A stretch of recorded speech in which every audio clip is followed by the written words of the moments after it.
ত্রিপুরার অনুকুটি জেলার ফটিকরায় বিধানসভাধীন কৃষ্ণনগর এলাকায় শুরু হলো নেতাজি সুভাষচন্দ্র বসু স্মৃতি লীগ কাম নকআউট ক্রিকেট টুর্নামেন্ট।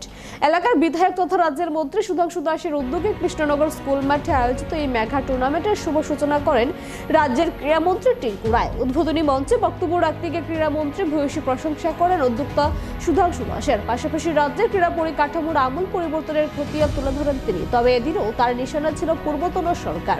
উদ্বোধনী অনুষ্ঠানে চাঁদেরহাট মৎস্যমন্ত্রী সুধাংশু দাস ছাড়াও উপস্থিত ছিলেন জেলা পরিষদের সভাধিপতি অমলেন্দু দাস, কুমারঘাট পঞ্চায়েত সমিতির চেয়ারম্যান সুমতি দাস, জেলা পুলিশ সুপার সুনম্বিকা আর এবং জেলা ক্রীড়া আধিকারিক অমিত যাদব।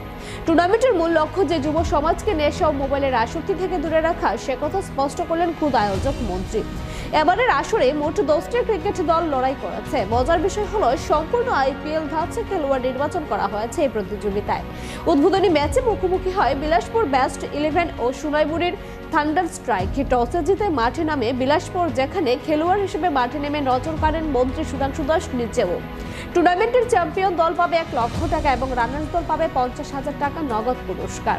আমরা যারা বিধায়ক বা মন্ত্রী যারা আছি এই ত্রিপুরা বিধানসভায়, তার মধ্যে অন্যতম কোনো ব্যক্তি যিনি প্রতিনিয়ত কোনো না কোনো ক্রীড়া আয়োজন, মেলা আয়োজন তিনি করে থাকেন। উনি ক্রীড়ামন্ত্রী না হলেও আমি বলবো তিনি কিন্তু ক্রীড়ার প্রতি, খেলাধুলার প্রতি উনার একটা আগ্রহ আলাদা রয়েছে। তিনি প্রতিনিয়ত এই ধরনের আয়োজন করে থাকেন। আমাদের রাজ্য সরকার ইতিমধ্যে ক্রীড়া পরিকাঠামোগত উন্নয়ন আমরা বলতে পারি, বিগত সরকার বা আমাদের ত্রিপুরা রাজ্যে পূর্ণ রাজ্যের মর্যাদা পাওয়ার, আমরা যদি 50 বছরকে একদিকে দেখি আর এই বাকি সময়গুলো এই 3-4 বছর আমরা যদি দেখি, পরিকাঠামোগত ভাবে আমরা অনেক বেশি উন্নয়ন করেছি। বড় অঙ্কের প্রাইজ মানি আর টানটান উত্তেজনা নিয়ে আপাতত ক্রিকেটে জোরে কাঁপছে গোটা ফটিকরায়।